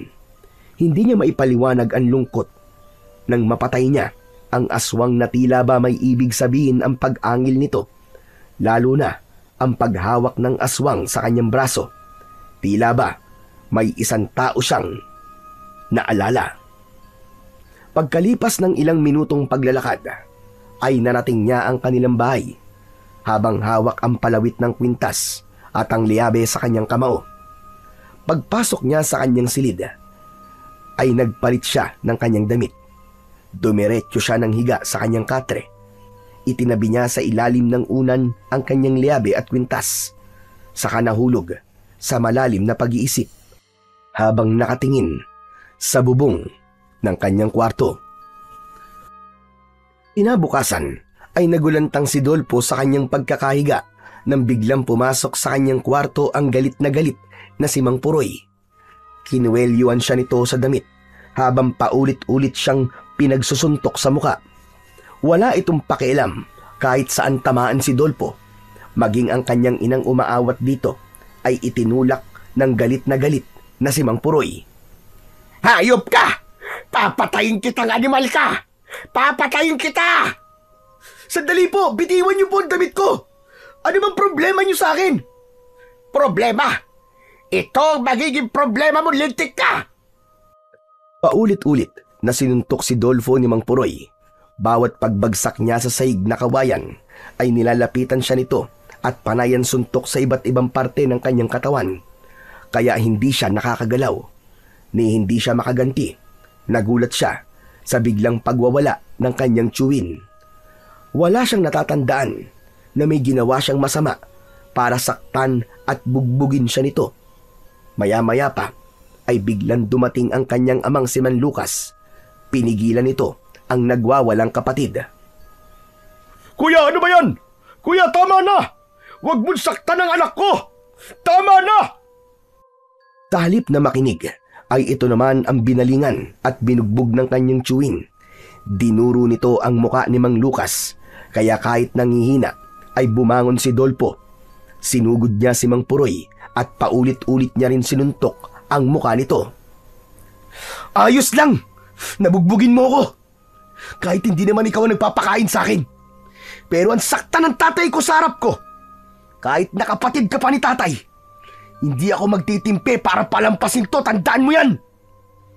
Gumanti ng suntok si Mang Puroy sa nakatayong si Dolfo at sa muling pagbagsak ng binata sa sahig ay isinunod nito ang nakatayo ring si Mang Lucas. Bumagsak sa sahig si Mang Lucas at lumapit si Mang Puroy sa kanila na parang nagbabanta ang mga tingin.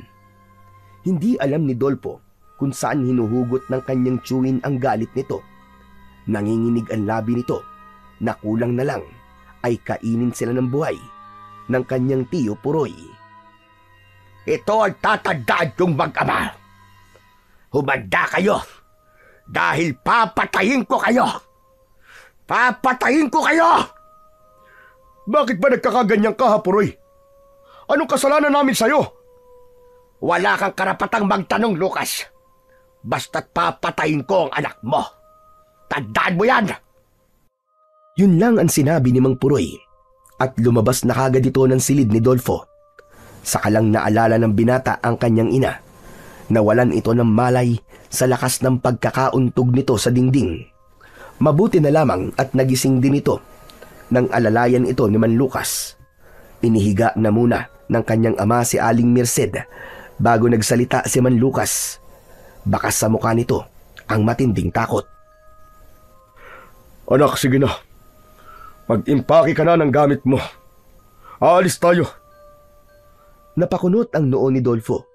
Hindi siya makapaniwala sa sinabi ng kanyang ama. Ano, tay? Saan naman po tayo pupunta? Huwag ka ng maraming tanong. Kaya ka nasasaktan eh. Dahil ganyan ka. Bakit hindi po ako magtatanong? Ganyan ang reaksyon nyo. Hindi ko kayo maintindihan, tay. Kung bakit kayo nagkakaganyan. Ano bang meron po sa kapatid nyong yun? At ganyan na lamang ang takot nyo sa kanya. Anak, nakikiusap ako sa'yo. Ako ang nakikiusap sa inyo, tay. Dahil hindi ko po naiintindihan ang sinasabi nyo. Hindi po ako natatakot sa banta ni Tio. Hindi mo naiintindihan, anak eh. Huwag po kayong ganyan, tay. Kayo ang kapitan ng baryong ito. At huwag kayong magpapakita ng takot sa kanya. Mamayang umaga, ipapaalam ko sa lahat na may aswang na bangkilan sa baryo.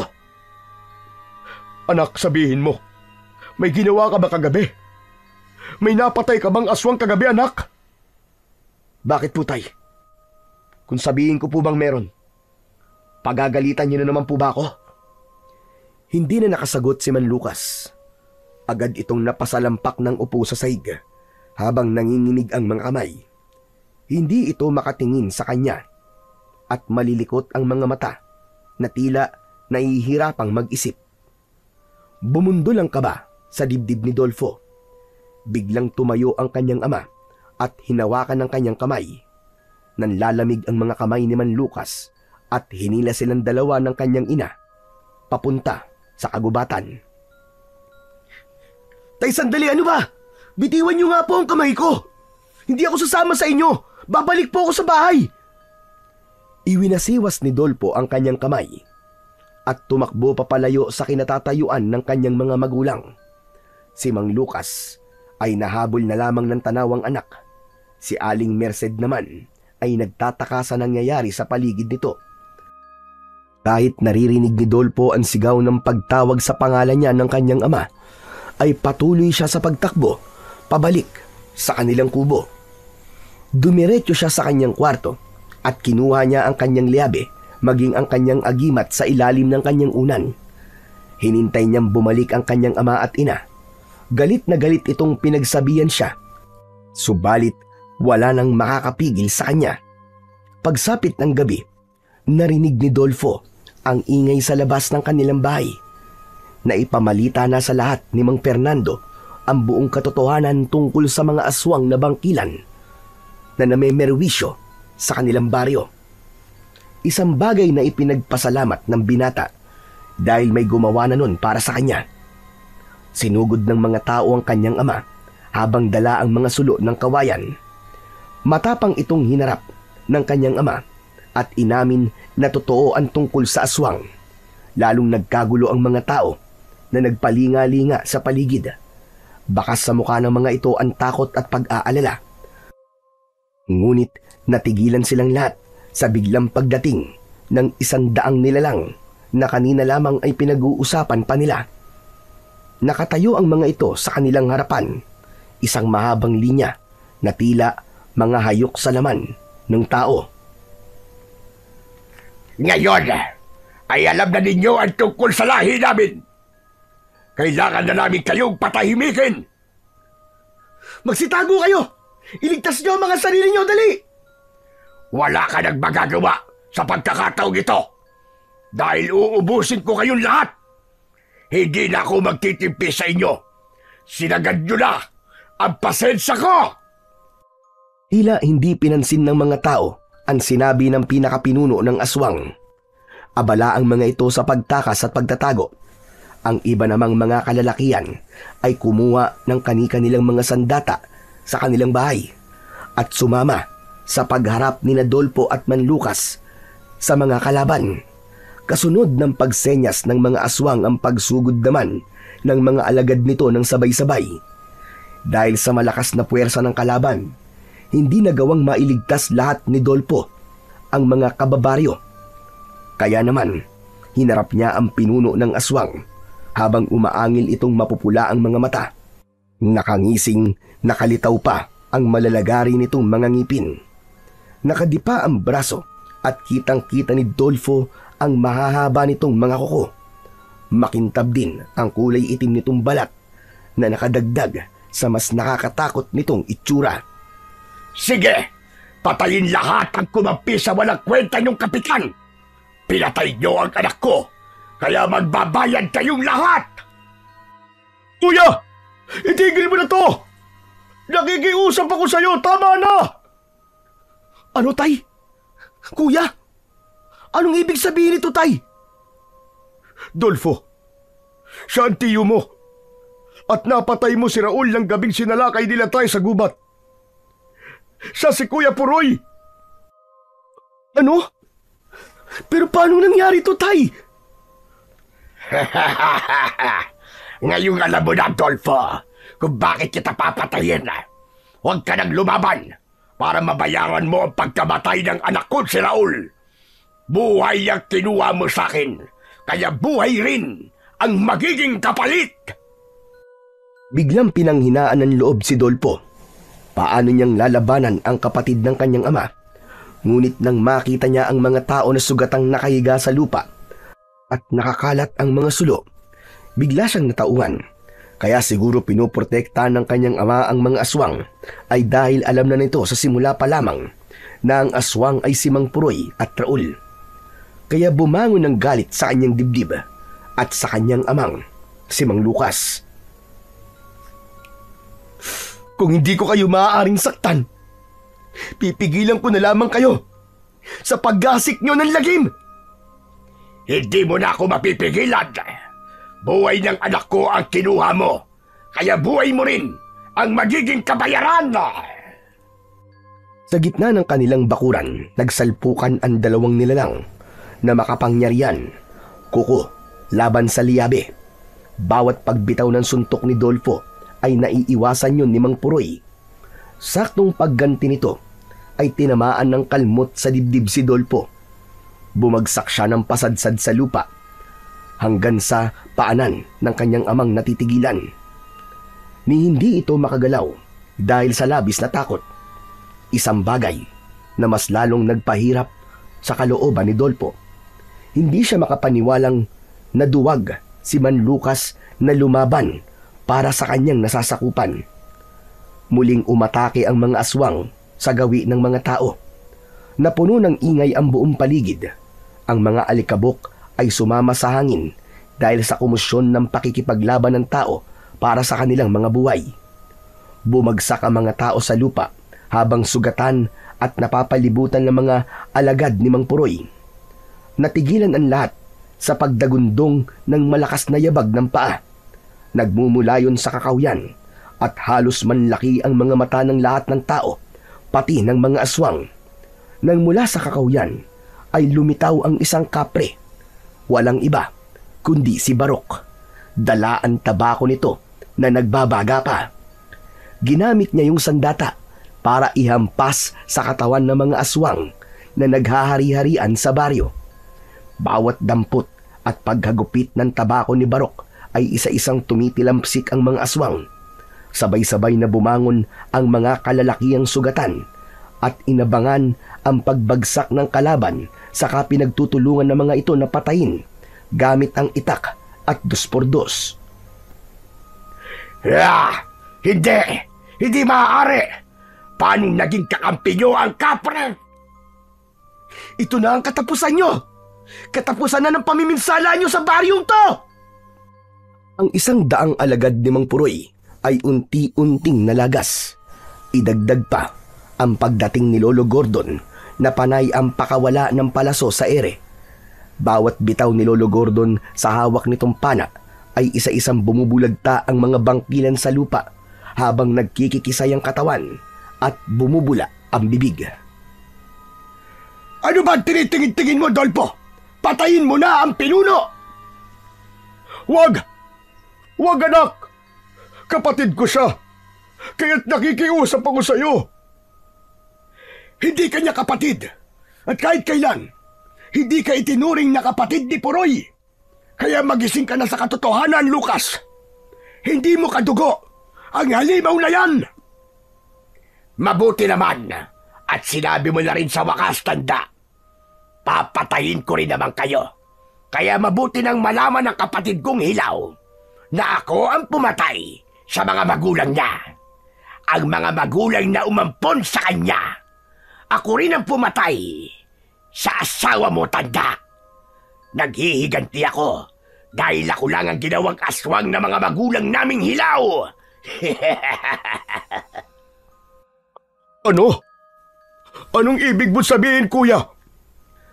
Yan ang katotohanang matagal mong hindi pinaniniwalaan. Anak, panahon na para malaman mong ako ang totoo mong pamilya. Hindi ko kayang nakikita kang nahihirapan. Pinatay ng hayop na yan ang nanay mo. Teka, Diyos ko, paano nangyari to? Lolo Gordon? Ibig sabihin, lolo ko po kayo? Anak niyo si tatay? Huwag na kayong magdrama dahil papatayin ko na kayo. Heto na ang katapusan niyong lahat. Sa muling pagsugod ni Mang Puroy, si Dolpo na ang humarap sa kanyang kalaban. Si Mang Lucas, dala ng galit ay sumali na rin ito sa pakikipaglaban sa mga natitirang aswang na bangkilan. Habang si Barok naman na kapre ay patuloy sa pagputol sa mga katawan ng nahuhuling mga aswang. Nasa isang tabi ang mga tao, pinapanood na lamang kung paanong makipaglaban ang 4 na nilalang sa mga aswang na bangkilan. Si Dolpo, habang nakikipagsabayan sa kamao ni Mang Puroy, ay mabilis niyang inatake ito gamit ang kanyang liabe. Tinamaan sa muka si Mang Puroy at gumanti ito sa kanya ng kalmot. Nahawakan niya ang kamay ni Mang Puroy, saka pinilipit ng malakas. Napasigaw ang pinuno ng aswang dahil sa sakit at hinawakan ni Dolpo sa batok si Mang Puroy bago iniharap sa mga tao at sa alagad nito. Pagmasdan mo kung paanong unti-unting nawawasak ang katawan ng mga alagad mo para sa lahat ng buhay na kinuha mo at sa pagiging sunod-sunuran sa'yo ni tatay. Matitikman mo ngayon ang kaparusahan na nararapat sa'yo. Lumiwanag ang suot na kwintas ni Dolpo at ubod lakas niyang hinila ang braso ng kalaban. Nabunot niya ang kamay nito kaya't napasigaw ito sa labis na sakit. Tumigil ang natitirang alagad ni Mang Puroy at ipinakita ni Dolpo sa mga ito kung paano niyang isa-isang binunot ang braso at mga paa nito hanggang sa matira na lamang ay ang katawan nito at ulo. Bumagsak ito sa lupa at nagkikikisay sa sobrang sakit, kasabay ng pagtirik ng mga mata nito. Binalingan ni Dolfo ang kanyang mga kababaryo na umiiyak dahil sa galit. Isa-isang nagpakita ang mga nagtatagong mga tao. Saka siya malakas na sumigaw. Mga kababayan, patawarin niyo po si tatay sa lahat po ng pagkakamaling nagawa niya. Biktima lang po siya ng pagmamahal sa kanyang kapatid. Ngunit nalaman niyang matagal na pala siyang niloloko ng taong yun. Yun ay walang iba kundi si Mang Puroy, ang ama ni Raul, na madalas kumukuha sa inyo ng lagay. Sila pala ang mga aswang na pumapatay dito. Lahat ng mga nawalan ng mahal sa buhay nang dahil sa mga aswang na to. Ipinapaubaya ako sa inyo ang pagpaparusang kamatayang nararapat para sa kanya. Tila hindi na nga napigilan ng mga taong bayan ang kanilang mga sarili. Kanya-kanya ng dampot ng itak at pamalo ang mga ito. Sumunod ang lahat ng mga naulila sa kinaroroonan ng nakahigang si Mang Puroy na putol-putol na ang katawan, ngunit nananatiling buhay. Buong tapang na pinagmasdan ni Dolpo kung paanong durugin ng mga tao ang katawan ni Mang Puroy. Hanggang sa malagutan na ito ng hininga, bago pasalampak na naupo sa lupa si Man Lucas at nakatingin sa katawan ng kapatid. Nagkalat ang dugo nito sa lupa. Alam kong matagal mo nang alaman tungkol sa akin. Nilayuan kita dahil kinasusuklaman mo ko sa pagkamatay ng nanay mo. Pero Lucas, anak, nang makita ko mga pinagagagawa mo, nasaktan talaga ako ng labis. Bakit ka umantong sa ganon? Bakit naging sunod-sunuran ka sa aswang mong kapatid? Bakit niyo po ako inayaang mabuhay sa piling ng ibang tao? Nang muli kayo nagpakita, ang buong akala ko ay hindi niyo na ako kailangan. Akala ko po ay niloloko lamang ninyo ako. Naging duwag ako at hindi naniwala sa inyo. Naging mabuting kapatid sa akin noon si Kuya Puroy at hindi ko akalaing aabot sa ganito ang kasamaan niya. Nakahanda po kong panagutan ang mga pagkakamali ko. Si Lolo Gordon po. Siya ang totoo nating pamilya, tay. Ang totoong pamilya mo.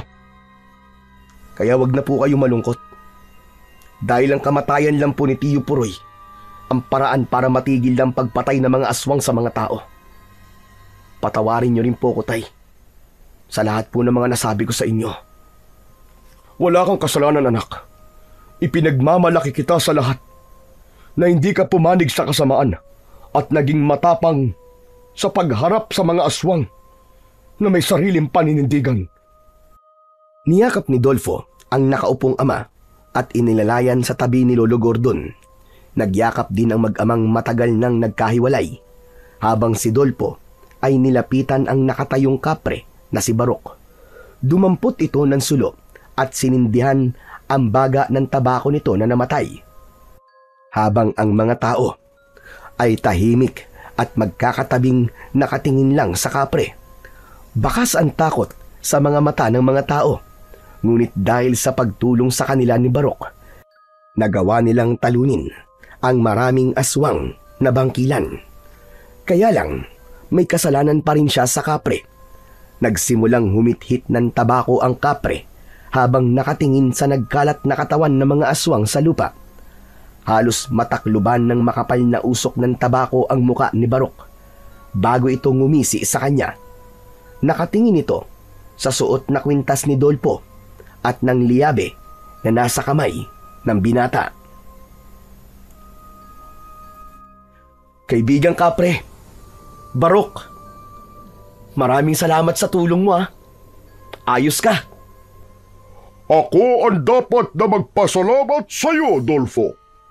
Gumawa ka ng kabutihan at matapang mong nilabanan ng mga aswang na bangkilan. Ipinamulat mo sa akin ang aking kapabayaan. Kaya naman, nang dahil sa sinabi mo, natuto akong lumaban. Kaya ikaw pa ang nakatulong sa akin. O paano, kaibigang Barok? Kukunin mo na ba sa akin ang ngipin mo? Bakit ko naman kukunin yan? Hindi ko na maibabalik pa yan sa bibig ko. Alam mo, nang marinig ko ang sinabi mo, habang kinukuha mo ang ngipin ko, hindi na kita inabol. Kung tutusin, kaya kitang patayin ng oras na yun. Pero hindi ko ginawa dahil natauhan ako sa mga sinabi mo. Saka nakikita ko naman na ginamit mo talaga sa kabutihan ang ngipin ko. Ingatan mo ang agimat na yan at gamitin mo ang liyabe laban sa kasamaan. Tsaka oo nga pala, salamat dahil natanggal din ang ngipin na yan. Dahil masakit na yan eh. Nahihirapan na ako, kaya nagpapasalamat ako sa iyo. dahil wala na ang sumasakit kong ngipin. Palabiro ka rin pala, Barok.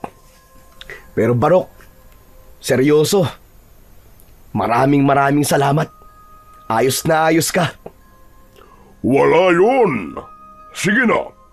Sindihan mo nga itong tabako ko. Ang dami mo kasing sinabi na wala tuloy ang baga.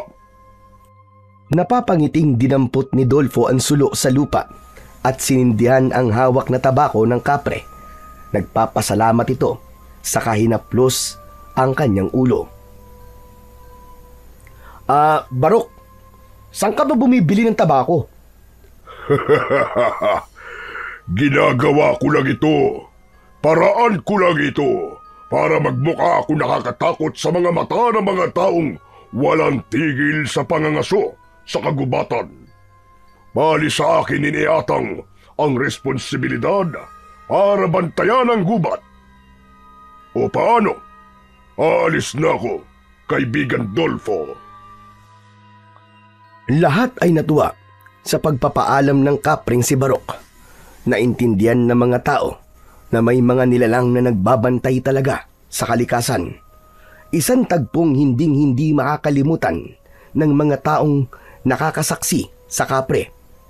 Pagkalipas ng ilang araw, ay inilibing ng maayos ni Mang Lucas at Dolfo ang mga kalansay na itinago ng kanyang ama sa kuweba. Nagbitiw sa pwesto si Mang Lucas at ang pumalit ay ang kanyang lolo Gordon.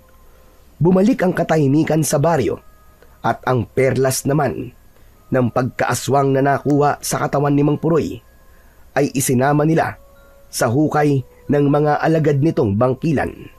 Sinunog nila ang iba at itinapon ng abo sa kagubatan. Magmula rin ng araw na yon ay magkasama na ang mag-amang sina Gordon at Mang Lucas sa iisang bubong.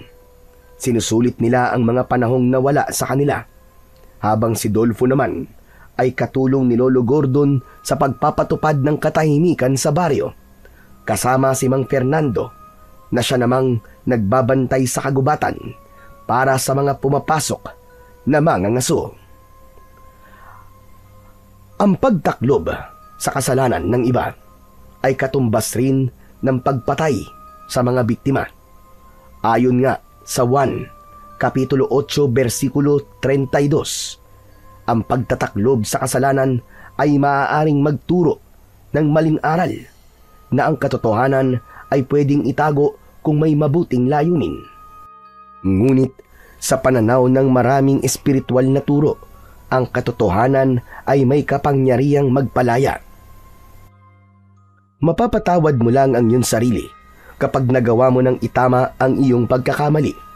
Dahil hindi natutulog ang Diyos, bukas ang kanyang mga mata sa katotohanan. Lokohin mo man ang paningin ng iba, ngunit ang sarili mo ay hindi mo kailanman maluloko. Dahil ang katotohanan ay kusang lilitaw, gaano man katibay ang iyong pagtatago sa katotohanan. Dahil ika nga, walang lihim na hindi nabubunyaga.